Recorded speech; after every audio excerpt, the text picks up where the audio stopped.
चलो भाई class 9th के स्टूडेंट्स, आपके साइंस का एक बहुत ही इंपॉर्टेंट चैप्टर बहुत ही आसान शब्दों में आज मैं आपको कराऊंगी। ठीक है, आपको पता है कि ये चैप्टर जो है आपका मोशन वाला फिजिक्स का चैप्टर है और चैप्टर काफी ज्यादा इंपॉर्टेंट है। ये पिछले साल भी था, अगेन इस साल ऐड किया गया है क्योंकि इंपॉर्टेंट है।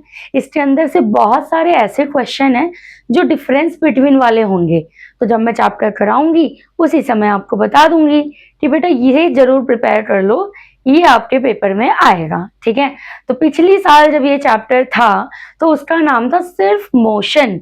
इस बार इन्होंने चैप्टर का नाम चेंज कर दिया और क्या कर दिया, डिस्क्राइबिंग मोशन अराउंड अस। ये वन शॉट वीडियो है, मतलब एक ही वीडियो काफी है और कोई देखने की जरूरत नहीं पड़ेगी। वन बाय वन सारे टॉपिक जो आपके चैप्टर के अंदर हैं वो मैं आपको यहाँ पर कराऊंगी। तो स्टार्ट करते हैं वीडियो को।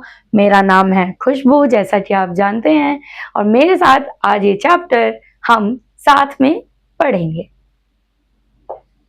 देखिए, जब चैप्टर स्टार्ट होता है तो सबसे पहले यही बताया गया है कि what is motion and what is rest. इन दोनों की ही बात की गई है, हालांकि चैप्टर मोशन का है, पर अगर हमें ये ना पता हो कि रेस्ट क्या होता है तो मोशन को समझना भी मुश्किल होगा। तो बेटा, जब एक ऑब्जेक्ट मोशन में तभी कहा जाएगा जब अपनी पोजीशन चेंज करेगा with time. That's it. If an object changes its position with time it is known as motion. किसी भी चीज ने, मैं यहाँ खड़ी हूं, मैंने अपनी पोजीशन चेंज करी, इस पोजीशन को चेंज करने में मुझे 1 सेकेंड 2 सेकेंड तो लगा ना। तो टाइम के साथ अगर किसी भी चीज की पोजीशन चेंज हो रही है दैट इज मोशन। रेस्ट की मैं बात करूं तो an object is said to be rest when its position does not change with time. बेटा एक बात याद रखना, टाइम किसी के लिए नहीं रुकता, टाइम तो बढ़ता ही रहेगा, चाहे मैं यहाँ पे 2 घंटे तक खड़ी रहूं, टाइम किसी के लिए नहीं रुकेगा। तो रेस्ट में क्या है, टाइम तो बढ़ रहा है, टाइम तो इंक्रीज हो रहा है, लेकिन पोजीशन चेंज नहीं हो रही है। समझ आई बात। अगर टाइम के साथ पोजीशन चेंज हो तो मोशन, अगर टाइम के साथ पोजीशन चेंज ना हो तो रेस्ट। टाइम तो चेंज होगा ही होगा बेटा, टाइम किसी के लिए नहीं रुकता। इसीलिए कह रही हूँ बेटा, अभी से पढ़ाई शुरू करो। पूरे एसएसटी मैंने अपने यूट्यूब चैनल, ये जो सबका मेंटोर है, यहाँ पर प्रॉपर तरीके से इसी तरह इजी वे में कराई हुई है, तो आप वो जाकर प्लेलिस्ट चेक करो। हमारा सबका मेंटोर जो टेलीग्राम चैनल है वो ज्वाइन करो, क्योंकि वहां पर आपको ये मैं जो भी पढ़ा रही हूँ पूरी की पूरी पीपीटी फ्री ऑफ कॉस्ट मिल जाएगी। ठीक। सो मोशन और rest depend on the reference point. अब रेफरेंस पॉइंट क्या होता है, कुछ भी हो सकता है। जहां पे हमने चीज को खड़ा कर दिया और मान लिया कि ए मेरा रेफरेंस पॉइंट है तो वही मेरा रेफरेंस पॉइंट है। ठीक है, अब मैं वहीं से देखूंगी कि मेरी चीज मूव कर रही है, पोजीशन चेंज कर रही है या नहीं कर रही है। एग्जाम्पल के लिए, एक पर्सन जो कि बैठा हुआ है मूविंग बस में, वो रेस्ट पर है। देखो, ये इंसान बस के अंदर बैठा हुआ है, ये इसका रेफरेंस पॉइंट है, ये इसका ए है। क्या ये अपना रेफरेंस पॉइंट चेंज कर रहा है? क्या इसकी पोजीशन चेंज हो रही है? नो। तो बेटा, जो बस के अंदर बैठा हुआ इंसान है, जो बैठा हुआ बच्चा है, वो रेस्ट में है, लेकिन जो बस है वो क्या है, वो तो मोशन में है। ठीक है ना। So with respect to the bus but in motion with respect to the person standing on the road। अगर मैं यहाँ से खड़े होकर इस बंदे को देखूं तो मुझे लगेगा कि ये मोशन में है, इसके लिए ये मोशन में है, इसके रेफरेंस पॉइंट से ये इसका रेफरेंस पॉइंट है। बट जो बैठा हुआ बंदा है उसका रेफरेंस पॉइंट जो है वो वहां से नहीं हिल रहा है, दैट्स वाई उसके हिसाब से वो रेस्ट पर है। पर अगर मैं खड़े होकर देखूं तो मुझे लगेगा वो मोशन में है। ठीक, ये बात क्लियर हो गई होगी। आगे चलो, क्या होता है मोशन इन स्ट्रेट लाइन। जैसे ही आपके चैप्टर का 3rd पन्ना आएगा ये वाला टॉपिक आ जाएगा। So when an object moves along a straight path, हमने कहा कोई भी चीज मोशन कर रही है जब वो अपनी पोजीशन चेंज कर रही है। तो कोई ऑब्जेक्ट अगर स्ट्रेट पाथ, पाथ का मतलब होता है रास्ता, अगर कोई ऑब्जेक्ट सीधे रास्ते पर चल रहा हूं, मुझे देखो, देखना मुझे, देखा, मैं सीधे रास्ते पर चली, इसीलिए कहते हैं क्या इसको लीनियर मोशन या फिर मोशन इन स्ट्रेट लाइन, दो नाम है, लीनियर मोशन भी कह सकते हो और मोशन इन स्ट्रेट लाइन भी कह सकते हो, जब कोई ऑब्जेक्ट स्ट्रेट पाथ पर ट्रैवल करे। ठीक है, एग्जाम्पल के लिए moving car on a straight road, ये देखो सीधे आ रही है। An athlete running on the straight track, ये सीधे अपने ट्रैक पर ही भाग रहा है। A ball falling vertically downward, बिल्कुल वर्टिकल डाउनवर्ड नीचे आ रही है बॉल। तो ये तीनों एग्जाम्पल याद रखना बेटा, साइंस के पेपर में जितना भर भर के एग्जाम्पल लिखोगे नंबर उतने ही अच्छे मिलेंगे। ठीक है, समझ आ रही वाली बात। चलो, नाउ व्हाट इज डिस्टेंस, दूरी क्या होती है? क्या है भाई दूरी, पता है ना दूरियां। तो बेटा distance is the total length, ध्यान दो इस वर्ड पे, टोटल लेंथ है उस पाथ ट्रेवल का जो किसी ऑब्जेक्ट ने किया है। जैसे मान लो यहां से मैं वहां जा रही हूं, 1 2 3 4 5 6, तो मेरा डिस्टेंस कितना हुआ? 6 स्टेप्स। कितना हुआ? 6 स्टेप्स, क्योंकि हम टोटल लेंथ देखते हैं जितना भी मैंने कवर किया। अब चाहे मैं जाकर वापस अपनी जगह पे आ गई, पर मैंने ट्रैवल तो किया ना, तो ये होता है distance. So distance has magnitude only, इसमें सिर्फ मैग्नीट्यूड होता है, डायरेक्शन नहीं। इट हैज नो डायरेक्शन, इसीलिए इसको हम स्केलर क्वांटिटी कहते हैं। ध्यान रखना, कोई भी ऐसा डेटा जिसमें डायरेक्शन ना हो और सिर्फ मैग्नीट्यूड हो तो वो स्केलर क्वांटिटी होगी। डिस्टेंस इज ऑलवेज पॉजिटिव और जीरो, डिस्टेंस या तो जीरो होगा, मैं यहाँ पर खड़ी हूं, या फिर कुछ ना कुछ पॉजिटिव होगा, नेगेटिव नहीं हो सकता। ओके, और इसका जो ऐसा यूनिट है बेटा डिस्टेंस का, वो है मीटर, और आप इसको एब्रीविएशन में यूज करो तो छोटा वाला एम। ये देखो, a person travel 50 metre forward and then 20 metre backward.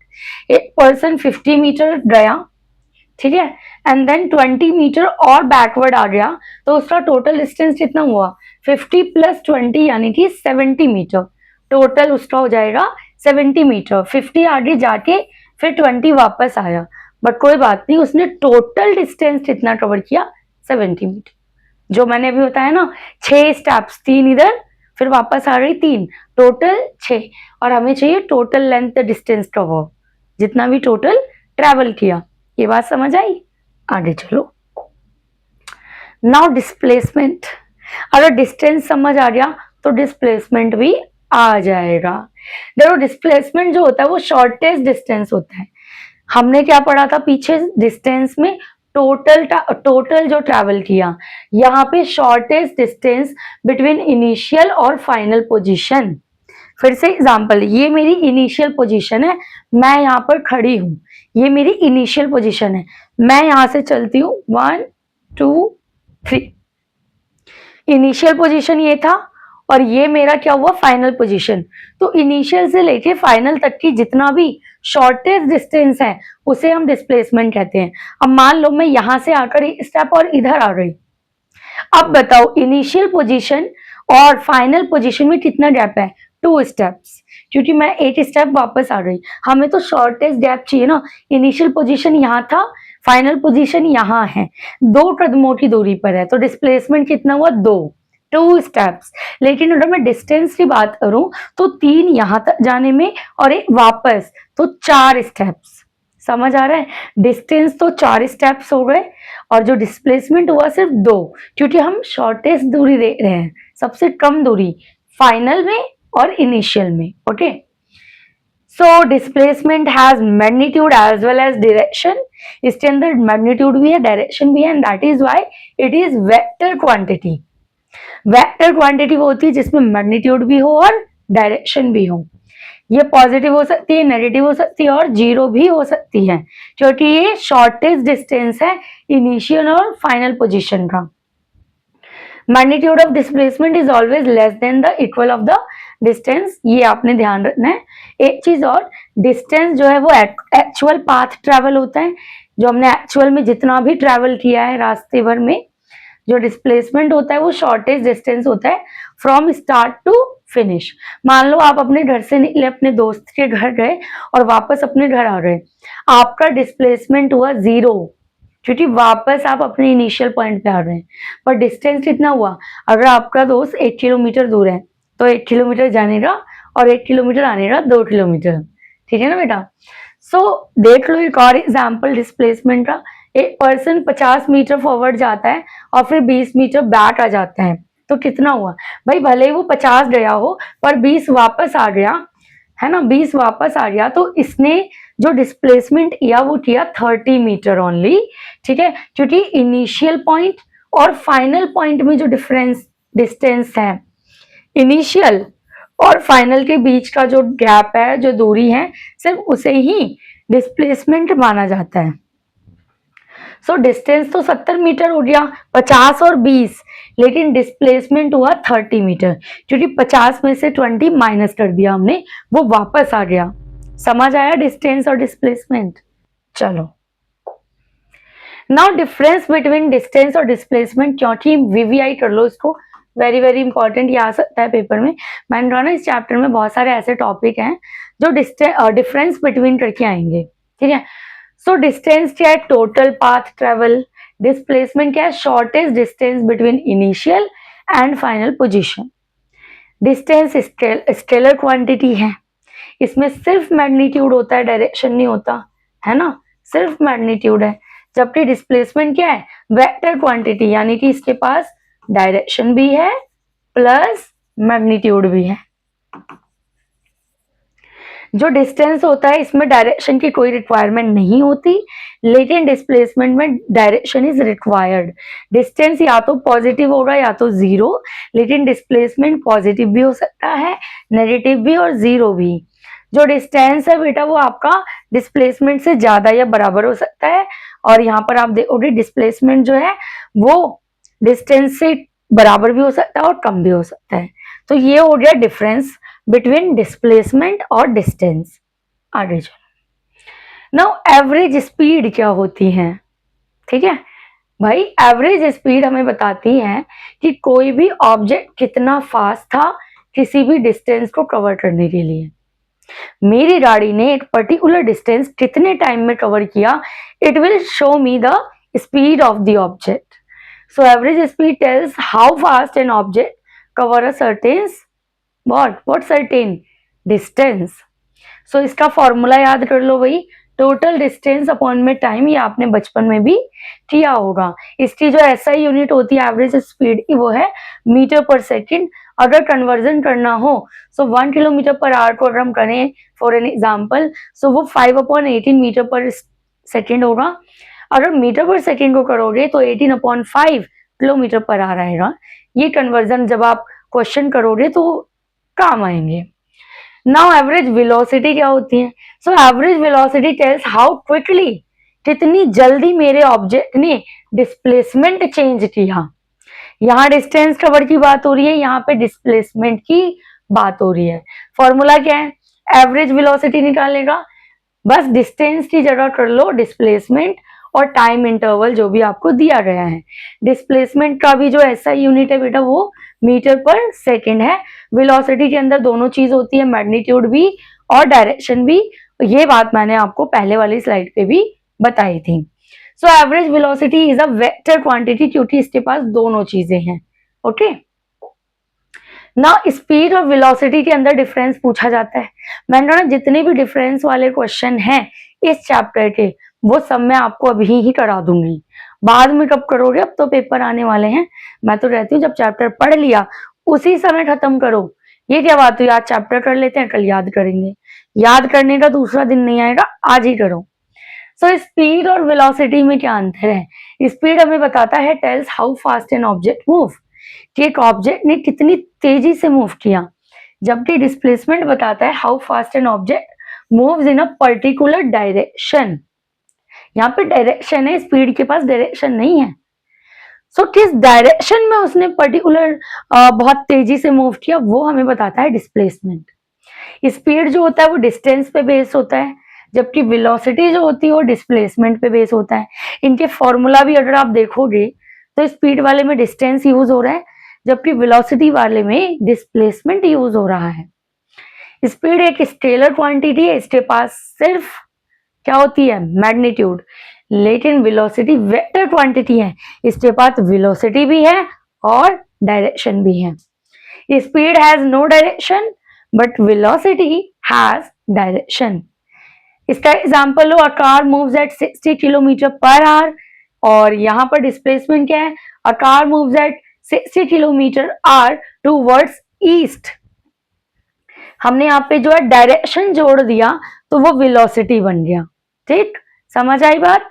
चलो बेटा, इतनी आसान शब्दों में ना और कोई नहीं समझा पाएगा सच में। मतलब आई डोंट थिंक कि इससे भी इजी वर्ड्स या लैंग्वेज हो सकती है आपको ये चैप्टर समझाने के लिए। ठीक है, चलो नाउ एक्सेलरेशन क्या है? एक्सेलरेशन बताता है हमें how quickly a velocity of N object changes with time. इससे पहले हमने वेलोसिटी पढ़ी, तो वेलोसिटी कितनी तेजी से एक ऑब्जेक्ट चेंज कर रहा है उसे हम कहते हैं एक्सेलरेशन। ठीक है, फॉर्मूला क्या है? ये सारे फॉर्मूले 1 बाय 1 जितने भी हैं, मैं जितने भी यहाँ करा रही हूँ एक पेज पर लिख लो, क्योंकि आपको क्वेश्चन सॉल्व करने में, न्यूमेरिकल सॉल्व करने में हेल्प मिलेगी। सो एवरेज एक्सेलरेशन जो होता है वो है चेंज इन वेलोसिटी अपॉन में टाइम इंटरवल। इसको एक और फॉर्मूला यहाँ पे शॉर्ट में देखो, a acceleration equals to v minus u upon t. अब इन सबका फुल फॉर्म क्या है वो देख लो। सो u का मतलब है यहाँ पर इनिशियल वेलोसिटी, v का मतलब है फाइनल वेलोसिटी, t का मतलब है टाइम, और a का मतलब है एक्सेलरेशन। तो ये आप जब आपको न्यूमेरिकल मिलेगा उसमें अपने अकॉर्डिंग फॉर्मूला यूज करेंगे कि क्या क्या गिवन चीजें हैं और फिर हमसे क्वेश्चन क्या क्या पूछ रहा है। Now what does it mean? Initial velocity u होती है जब एक्सेलरेशन जो होता है, यहाँ पे मान लो दिया हुआ है ये u जो है स्टार्टिंग वाला हो गया और ये हो गया फाइनल वेलोसिटी। तो u जो है 10 मीटर पर सेकेंड है सॉरी, और जो v है फाइनल वेलोसिटी वो 20 मीटर पर सेकेंड है और टाइम दिया 5 सेकेंड। नाउ आप इस डेटा को यूज करो और मुझे एक्सेलरेशन निकाल कर दिखाओ। कमेंट में आंसर लिख के दो कि आपका क्या एक्सेलरेशन आया है। ठीक है इसका ऐसा यूनिट मीटर पर सेकेंड स्क्वायर होता है, ये याद रखना।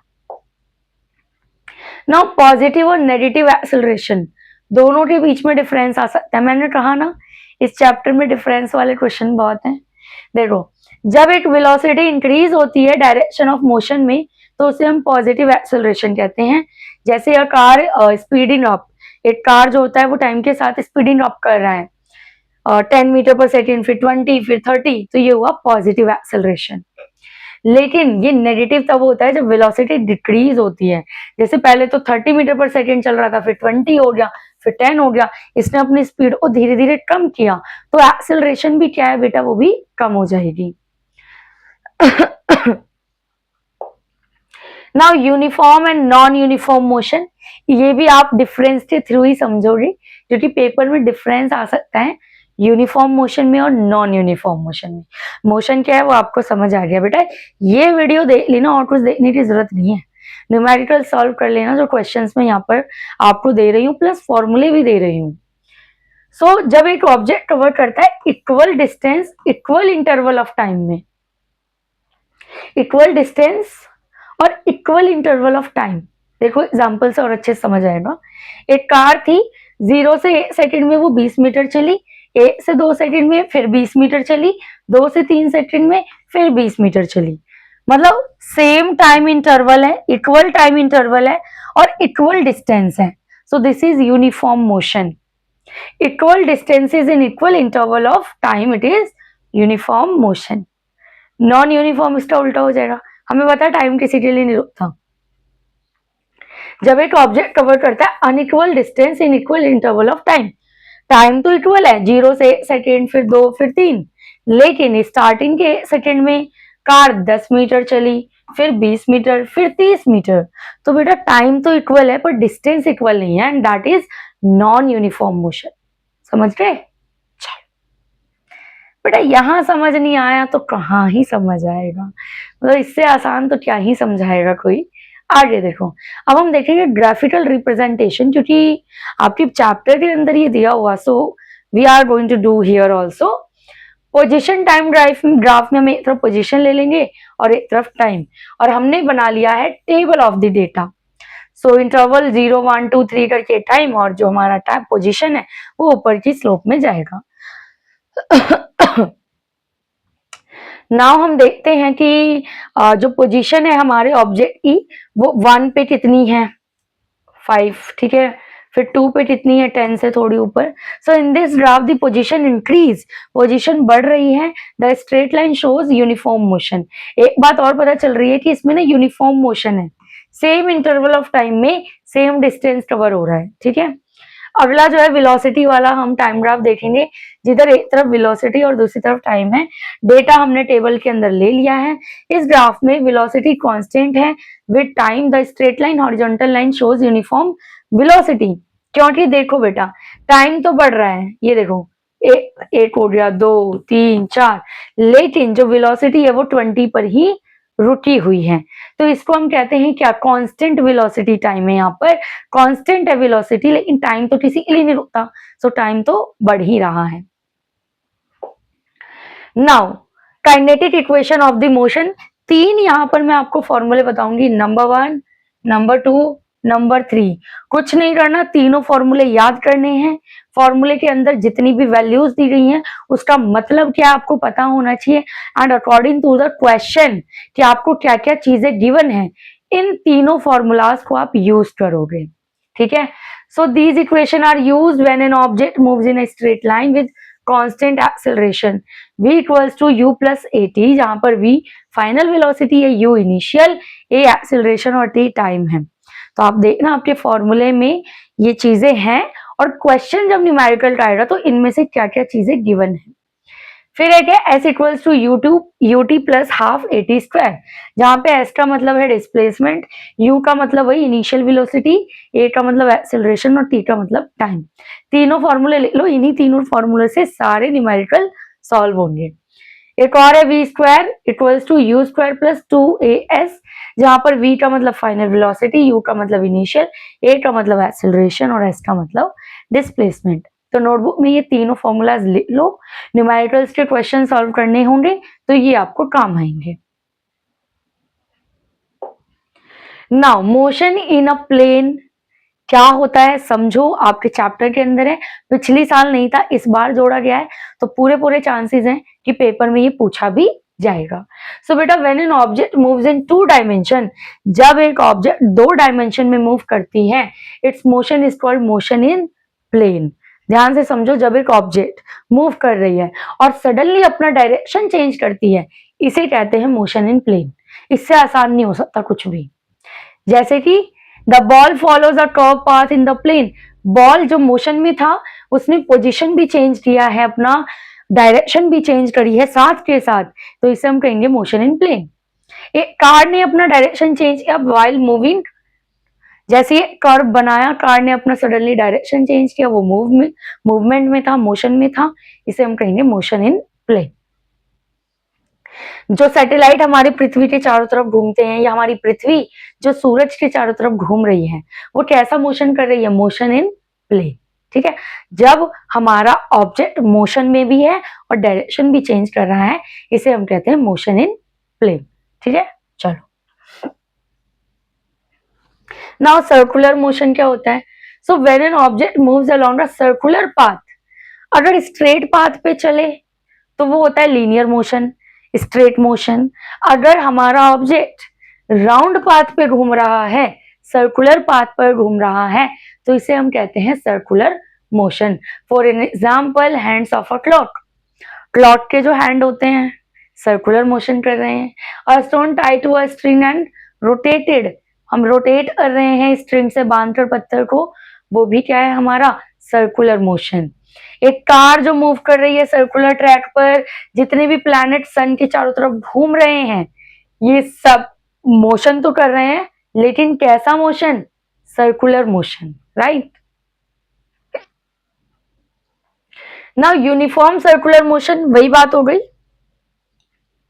अभी मैंने आपको यूनिफॉर्म मोशन बताया था, इक्वल टाइम में और इक्वल डिस्टेंस कवर कर रहे हैं, बस जो पाथ है वो सर्कुलर है, ठीक है। When an object move along the circular path with constant speed and uniform motion, उसका स्पीड चेंज नहीं हो रहा कार का, और वो सर्कुलर पाथ में घूमे, तो हम कहेंगे वो यूनिफॉर्म सर्कुलर मोशन है। क्यों इंपॉर्टेंट पॉइंट है, even if speed remain constant velocity change, कई बार क्या होता है, स्पीड सेम रहती है, कांस्टेंट रहती है, इन वेलोसिटी चेंज हो सकती है, ये चीज आपको ध्यान रखनी है। Now speed in uniform circular motion, इसका फॉर्मूला मैं आपको कराती हूँ। फॉर वन कंप्लीट रिवॉल्यूशन, पूरा रिवॉल्यूशन करने के लिए डिस्टेंस ट्रेवल क्या होगा, सर्कमफेरेंस ऑफ द सर्कल। याद करो, सर्कल का जब आप एरिया निकालते थे तो फॉर्मूला लगाते थे ना, 2πr सर्कमफेरेंस। तो बेटा मेरे ऑब्जेक्ट ने भी तो सर्कुलर ही पाथ पे पूरा ट्रैवल किया है, तो एक तरीके से अगर हम उस पाथ का सर्कमफेरेंस निकाल दें तो हमारा जो स्पीड भी है वो भी निकल आएगा। सो फॉर्मूला यही रहेगा 2πr, और r जो है यहाँ पर रेडियस है, पाई की वैल्यू आप सबको पता है ऑलरेडी। और यहाँ पर हम देख रहे हैं स्पीड की जो फॉर्मूला है total distance upon total time. तो यहाँ पे स्पीड क्या हो जाएगा, क्योंकि सर्कुलर पाथ पर है, so circumference of the circle and time taken for one revolution, so here 2πr upon t is the formula. Okay, now important difference की बात करेंगे। so एक है स्पीड और वेलोसिटी, ये जरूर कर लेना, मैंने कराया भी है। डिस्टेंस और डिस्प्लेसमेंट, ये वीवी आए हैं दोनों आज की क्लास में। इस चैप्टर में मैंने जितनी भी डिफरेंसेस कराए ना बेटा, मैं लिख के दे रही हूँ, एक ना एक पेपर में जरूर आएगा। बाद में आकर कमेंट करके बताना कि मैडम आया था या नहीं। कैसी लगी क्लास? क्लास में मैंने सारे टॉपिक्स कराए हैं। हाँ, न्यूमेरिकल्स नहीं कराए क्योंकि क्लास बहुत लंबी हो जाएगी, उसके लिए हम सेपरेटेड वीडियो बना सकते हैं। अदरवाइज मेरी एडवाइस है कि न्यूमेरिकल्स आप खुद सॉल्व करो, ठीक है। पेपर में ना खुद ही करना होता है, मैं यहाँ करा दूंगी, आपको लगेगा मुझे आ गया पर आएगा नहीं। दूसरी चीज, क्लास अच्छी लगी हो तो भाई लाइक कर लो, शेयर कर लो, मोटिवेशन मिलता है ताकि मैं और भी चैप्टर्स पढ़ाऊं।